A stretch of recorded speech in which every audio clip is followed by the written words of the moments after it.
Buenas noches, respetable Logia Simbólica José Mejía Lequerica, número 60, de la Gran Logia Equinoccial del Ecuador. Un saludo para todos los grandes maestros, todos los presentes.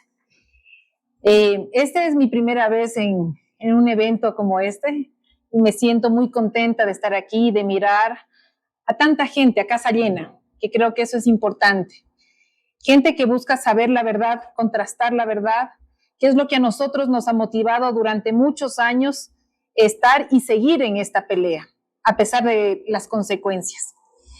Nosotros con Angélica Porras, nuestros compañeros de Acción Jurídica Popular, descubrimos un plagio de la Fiscal General del Estado hace más de un año, en el cual se evidencia claramente que la señora Diana Salazar plagió su tesis, más de un 50%, donde se demuestra que también plagió un artículo académico de la Universidad Central del Ecuador a un estudiante de la Politécnica Nacional, donde coincidía que su hermana era la tutora de este estudiante, que después pasó a ser parte de la Fiscalía General del Estado, y que en este artículo que plagia justamente a la par, el señor Ramírez, a quien le plagió, le aumentan el sueldo y tiene una estabilidad como nombramiento. Eso es de indignarse. Con esto presentamos denuncias a la Universidad Central del Ecuador por el tema de su tesis, donde ella se graduó, en la que muchos posiblemente de ustedes también se graduaron, y en la cual nos llevamos una gran sorpresa cuando la academia se pronuncia, el rector y el honorable Consejo Universitario diciendo que el plagio, que sí ha copiado, dice varios párrafos, pero que es una impericia, que solamente es una impericia que significa ineptitud, incapacidad. Entonces se reconoce el plagio, pero lo ponen con ese nombre, que es mucho más grave inclusive, ¿no?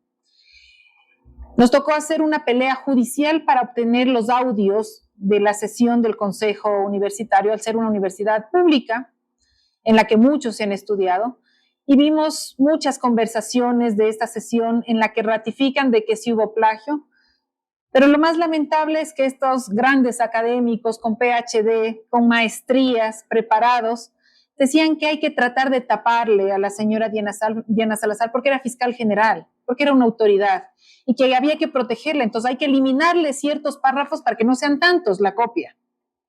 El que se le ocurrió la idea de la impericia fue el rector Fernando Sempertegui, y él dice claramente, llamémosle impericia, saquemos de este informe. Nunca conocieron nuestra denuncia, nunca la presentaron al Consejo Universitario, ya vino con un informe realizado que muchos no estuvieron de acuerdo, pero que al final terminaron aceptando porque los intereses políticos prevalecían más que los académicos.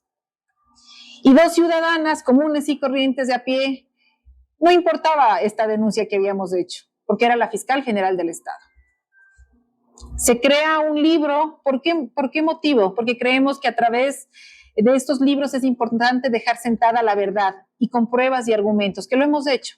Es un plagio de más de 13 autores, de los cuales por miedo no han querido denunciar, de los cuales por miedo no han querido decir absolutamente nada, y de los que muchos han sido cómplices y se han silenciado. Pero decirles que decir la verdad, denunciar actos de corrupción, denunciar autoridades públicas, autoridades del Estado, causa muchos problemas. Gracias a estas denuncias, nosotros tenemos denuncias penales por delito de odio. Denunciar a una fiscal diciendo del plagio es odio ahora. En este delito de odio, que es una denuncia penal, la fiscal general pidió ayuda, asistencia penal internacional a los Estados Unidos. Nos investigaron Estados Unidos y Estados Unidos le dijo, oiga señora, pero esto es libertad de expresión en nuestro país, a pesar de eso, esto es libertad de expresión, no podemos hacer nada. Pidió a Twitter, o ahora X, que se llama la red social, que también se analice con quién nosotros interactuamos o si nuestras IP están ligadas a terceras personas que le habían insultado en su momento.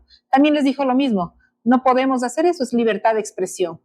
No basta con eso, utilizando todo el poder de la Fiscalía y de la Justicia, pidió a un juez de manera reservada autorizar por 60 días se nos intercepten las comunicaciones. El juez le dio, y esto fue un tema reservado que ni siquiera nosotros sabíamos. El problema es que después él pierde el expediente y en la denuncia penal anuncia a un fiscal que hay una pérdida de expediente sobre una investigación reservada, una autorización de 60 días que nos estuvieron interceptando. A ello, denuncias de fraudes procesales que hemos hecho en casos armados en este sentido de mi esposo, Freddy Carrión, ex defensor del pueblo, en el cual también me permitió, primero, conocer una realidad que no la había conocido antes, conocer cómo el poder funciona, cómo quien defiende los derechos de cualquiera de nosotros tiene que estar encarcelado porque no les conviene tener una autoridad que les perjudique o que les dañe los planes que tienen más adelante. Que fueron matar gente que salió a las calles cuando protestaban, que fueron utilizar toda la fuerza pública para asesinarlos y que hasta el día de hoy no hay justicia, ni por octubre del 2019, ni por junio del 2022. Y nadie ha dicho nada, ni nadie ha hecho absolutamente nada de eso. Nuestra vida es muy larga, me demoraría mucho explicándoles todo los inconvenientes que tuvimos al decir la verdad, atrevernos a decir la verdad, porque yo creo que algo que aquí se mencionaban a lo que llegamos es eso, ¿no? Es tener solidaridad, la fraternidad, pero sobre todo también la verdad, la honestidad que debe caracterizar a cualquier ser humano y que uno con la verdad debe jugárselas y estar expensas a que a uno lo maten, lo asesinen, porque así funciona este país lastimosamente. Decir la verdad, a mí me ha costado varias denuncias por agresiones físicas, entraron a mi casa con pistolas, amedrentaron a mis hijos, que hasta el día de hoy mis 3 hijos pequeños dicen, ya no van a entrar los ladrones, porque con eso se quedaron ellos. Rompieron mis vehículos. El día de hoy nada más me dejaron incomunicada en la casa, me quitaron el internet, me cortaron desde el cable, desde afuera del poste, me dejaron sin internet, incluso mi propio celular, que lo he pagado, ¿no? No es que no estoy debiendo, lo he pagado, me dejaron incomunicada, sin señal, sin llamadas, sin internet y sin datos. Todo el día, justamente para que no siga hablando y denunciando los hechos que son públicos, ¿no? Que son los chats del señor Fernando Villavicencio, que creíamos que es importante que todo el mundo los conozca, que son públicos y que ahí realmente existen una red de corrupción, una red de personas que han cometido varios delitos y que esa es la justicia del país que tanto se habla y que un cierto grupo ha cuidado para que se permanezca en el poder. Justicia que ha perjudicado a mucha gente inocente, a familias, a cualquier persona que piense diferente, a quienes defienden la izquierda o son de izquierda, a defensores de derechos humanos, a quienes consideren que la verdad tiene que salir a la luz. Para eso sirve el sistema judicial. Con esto yo quiero explicarles que cada denuncia que nosotros tratamos de hacer, cada impulso, cada video que hacemos en redes sociales, siempre irá respaldado con la verdad. ¿Y por qué nos hemos atrevido a decirlas de frente? Porque la verdad tiene que decírsela a costa de todo lo que nos ha pasado. De tener un esposo 3 años en la cárcel siendo inocente, donde en estos chats se evidenció claramente que había escenas manipuladas, partes policiales que yo nunca había conocido en nuestro proceso durante años y que recién los descubrí también esta semana, fotografías, cómo se hacían montajes de varias fotos de mi familia, de Freddy, del caso en particular, cómo las fiscales que trabajan alrededor de la fiscal general se reunían con Fernando Villavicencio, le daban información informal, por redundar, le daban información reservada para diferentes casos. ¿Cómo tomaban eso y les pagaban a periodistas para crear una historia, un escenario, para hacer un linchamiento mediático y ganar o dar mensajes potentes a los jueces de este país? No solo Corte Nacional, sino Corte Constitucional. Entonces, ¿hasta cuándo vamos a permitir que el sistema judicial sea utilizado como un arma de persecución política? ¿Cómo vamos a permitir que la academia, que desde ahí deberían darse los grandes debates y la protección a los derechos de propiedad intelectual, a respetar las ideas de otras personas que son plasmadas en libros, cómo vamos a permitir que los académicos guarden silencio? ¿Cómo permitimos que grandes personas que se encuentran aquí no vayan a pelear por esto? Porque el día de hoy fuimos nosotros, mañana son ustedes, sus hijos y sus familias. Cualquier persona el día de hoy se encuentra en la indefensión. Nosotros hemos traído el libro Entre el plagio y una impericia, un libro que demuestra la verdad de cómo se plagió el título de la señora Diana Salazar, que no debería ser incluso fiscal general del Estado. Se plagió un artículo que también se encuentra ahí, que hay informes internacionales que avalan lo que nosotros hemos dicho y que se encuentran también ahí. Este libro, ¿por qué se da? Porque también nos dieron una denuncia, nos crearon una denuncia por violencia política de género. Esta denuncia que es tan famosa ahora en la actualidad, que se la mal utiliza, porque las denuncias de estas autoridades dicen que por hacer denuncias de plagio, de fraudes procesales, que hay prueba y hay argumento, y que se está analizando inclusive el rol que cumple un funcionario público, y que es nuestro derecho como ciudadanos denunciar y hablar cuando algo no está bien, o cuando hay actos de corrupción, o cuando hay actos delincuenciales. En esta denuncia, en esta demanda, lo que se dice es que nos echan la culpa a Angélica y a mí, porque terceras personas a nivel nacional, y cita un montón de redes sociales de varios usuarios, que por culpa de nuestras denuncias le han atacado a ella. Y como somos nosotros la que denunciamos, debemos responsabilizarnos, lo que muchos de ustedes posiblemente algún rato dijeron. ¿Cómo se les ocurre en la justicia que delito de odio y violencia de género se da porque por terceras personas yo tengo que responsabilizarme de lo que digo? Nos dijeron que tenemos que pedir disculpas públicas en la primera sentencia, que debemos bajar todo lo que tenga que ver del plagio de la señora Diana Salazar, que tenemos que quitar todo, pedirle disculpas a su familia, que también está muy involucrada, tenemos que pagar multas a mí de $22,500, de mi compañera $13,500. Multas que ni siquiera les han puesto a los propios funcionarios públicos que están en el Tribunal Contencioso Electoral cuando llegan ahí denuncias, a simples ciudadanas. Y nosotros hemos dicho, bueno, no quieren que hablemos, aquí les traemos el libro. Y eso fue una motivación más para presentar la verdad y decir que nosotros, por más denuncias, por más amenazas, porque ya me pusieron otra de lo que dicen, todavía no me he notificado, por el tema del chat del señor Villavicencio, por más denuncias, la verdad debe salir y es importante.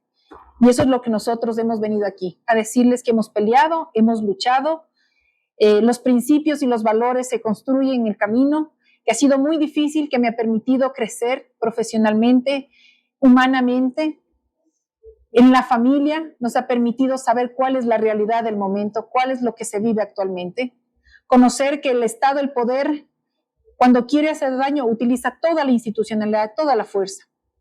El caso de Freddy incluso estuvo ya investigado desde el año 2020 por haber creado la Comisión de Verdad cuando fue los hechos de octubre del 2019. Hay una investigación en el CIES donde le estuvieron investigando desde el 2020, donde había fondos de cerca de $100,000 para armarle todo este caso. La policía, generales están involucrados. Y llegaremos hasta las últimas instancias, porque creo que es lo correcto, hasta traer la verdad, aunque nos cueste años a nivel internacional, hay que demostrarlos. Decirles a ustedes para terminar que para mí es un honor estar de frente, es un honor conocerlos, es un honor que tengan estos principios, sobre todo de la verdad, de conocer esta parte de la historia, de saber que ciudadanas, mujeres de a pie, comunes y corrientes, solo buscan la verdad y que la justicia cambie en este país. Si no hay justicia, para unos nunca va a existir para otros justicias. Y decirles, existen mafias mediáticas, existen sicarios judiciales, existen las persecuciones, los asesinatos a personas que hablan son reales, lo hemos vivido, yo los he vivido constantemente, los peligros. Y lo único que puedo decirles es que aprender a luchar para la verdad me ha permitido enriquecerme mucho como familia y como ser humano. Decirles que nosotros no vamos a descansar. El escuchar hoy algunos discursos de los compañeros aquí, de los hermanos de aquí, nos trae muchos recuerdos de cuántas personas lucharon por hoy tener derechos de nosotros, por hoy tener la libertad de estar parados aquí y dirigirme hacia ustedes. Y esos derechos los hemos olvidado. A través de la historia nos olvidamos muy pronto. Piensan que salir a las calles, piensan que luchar es un delito. Y eso no es verdad. Grandes conquistas de nuestros derechos se los han luchado en las calles, a costa de la vida de mucha gente que estuvo en las calles, a costa de nuestros hermanos que también fallecieron en octubre del 2019, en junio del 2022, y es que hasta el día de hoy no hay reparación ni justicia, ni la habrá mientras estemos viviendo con una cooptación total de un gobierno. que no les interesan nuestros derechos. Yo quiero agradecerles a ustedes por esta invitación. Espero que esta vivencia, que esta historia que es real, que es verdadera, que nos ha costado meses escribir el libro, meses de investigación y años de pelea, espero que a ustedes les motive continuar también desde sus hogares, desde su familia y desde esta gran logia, luchando por los derechos que tanta gente nos hace falta. Nos hace falta compañía, nos hace falta amigos que se unan, nos hace falta que todos ustedes, hombres y mujeres, perdamos el miedo y que también salgamos a las calles cuando sea momento, que perdamos el miedo y digamos la verdad. Necesitamos, hermanos, que nos protejamos unos a los otros, porque es lo único que nos permite el día de hoy estar aquí parados. Así que muchas gracias por la invitación a todos de ustedes.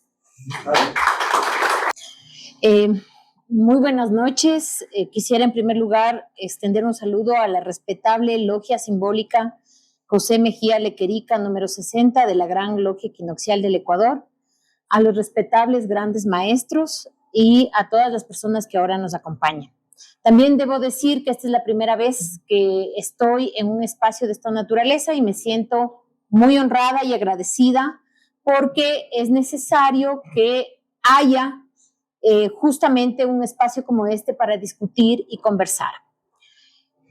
A mí me han pedido, y creo que también es necesario, hablar sobre la verdad y la justicia, o la verdad y el derecho.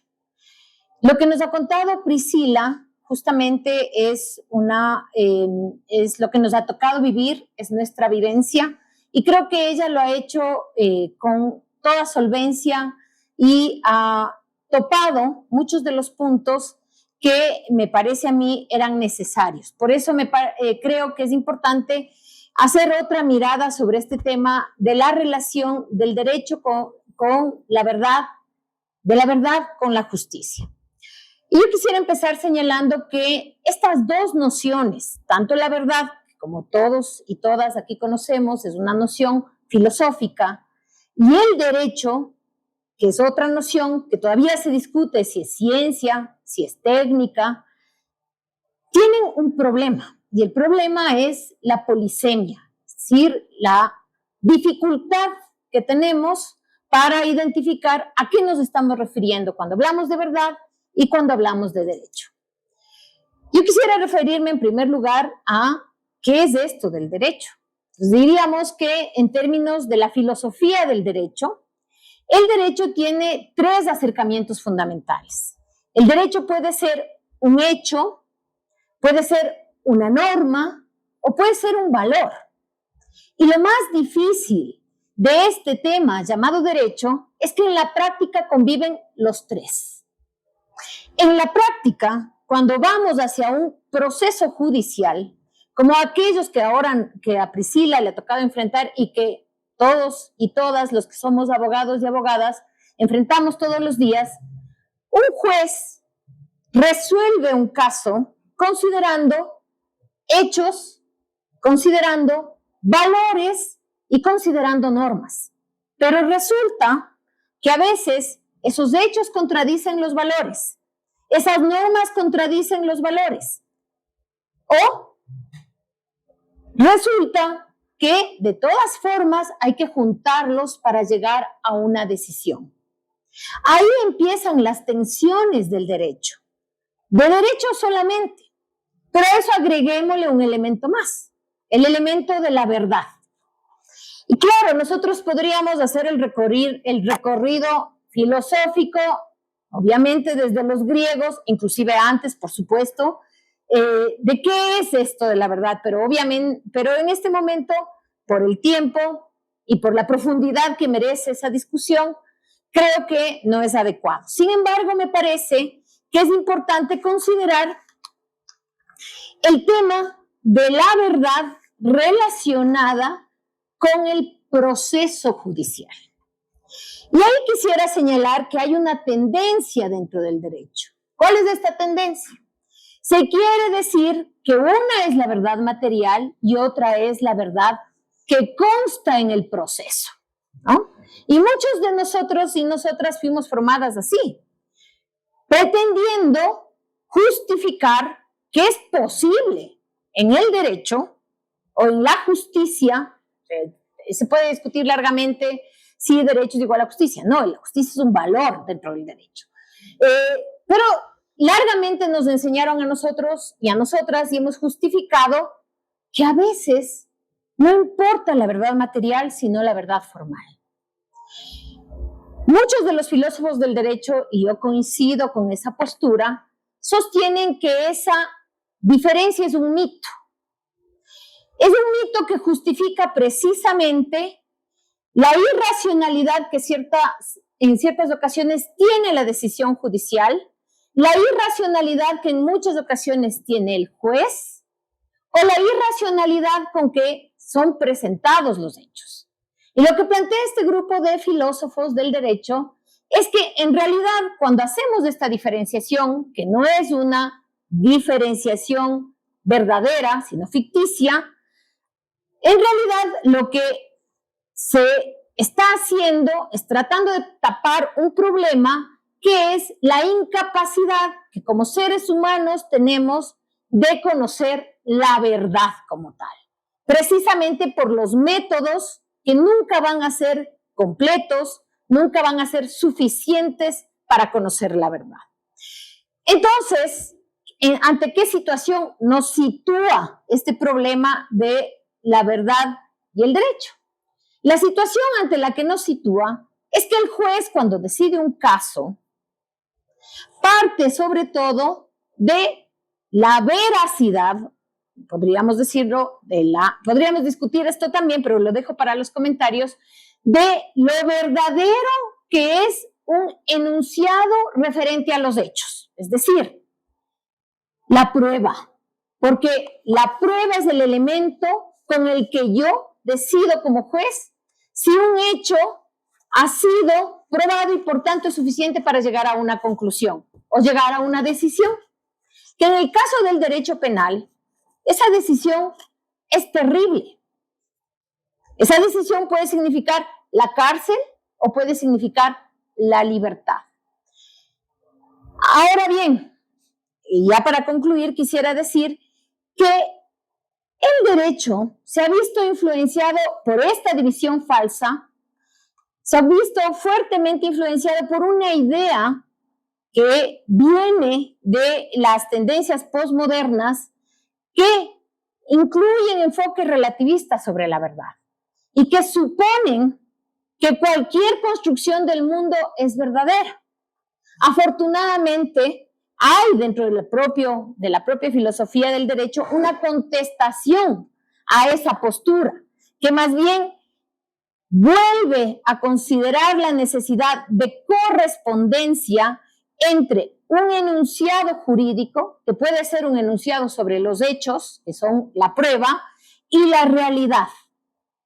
Sin embargo, de eso, también hay otro elemento que ha crecido dentro del derecho, y es la consideración de una proposición considerada como verdadera, siempre que coincida con las creencias.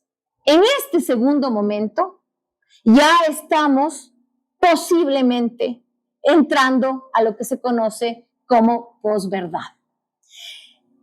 En definitiva, y para concluir, quiero decirles que la verdad en el derecho por mucho tiempo ha sido minimizada falsamente. La verdad en el derecho ha sido por mucho tiempo reducida a la capacidad argumentativa del juez y de los abogados, queriendo desconocer o hacerse de espaldas a los hechos. Sin embargo, considero, como ya lo había dicho antes, que en realidad se trata de nuestra imposibilidad como seres humanos de conocer la verdad total, pero siempre como horizonte normativo que debe regirnos es tratar de llegar a la verdad. Muchas gracias.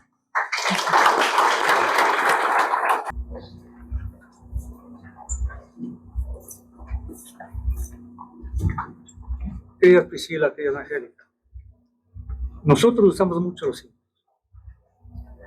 Y hoy queremos hacerles la entrega de nuestra palabra que está en este libro, de nuestro pensamiento, el pensamiento de la logia Voltaire, y también de nuestra escarapela. Pero sobre todo decirles Que su lucha nos inspira, que no están solos, que hay muchos, muchísimos seres humanos en este país y fuera también, que las admiramos, que las queremos, que las respaldamos. Gracias por inspirarnos, gracias por demostrarnos que sí hay como perder el miedo, que se debe perder el miedo. Nosotros les recibimos con mucho amor fraternal, las abrazamos, las cobijamos. Esta es su casa, sí. Muchas gracias.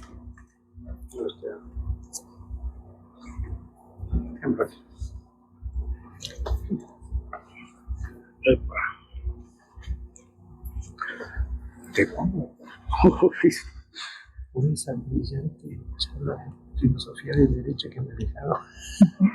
Gracias.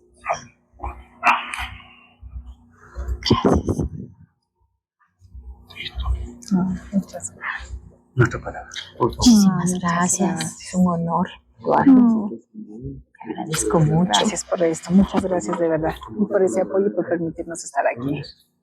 Muchas de ustedes nos inspira también a nosotros. Muchísimas gracias, Eduardo. Muchísimas gracias. Agradecemos.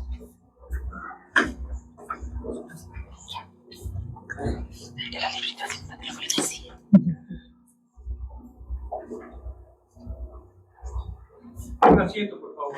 Queridos hermanos, hay que hacer un experto con nuestra banca pintada. ¿Cambiamos?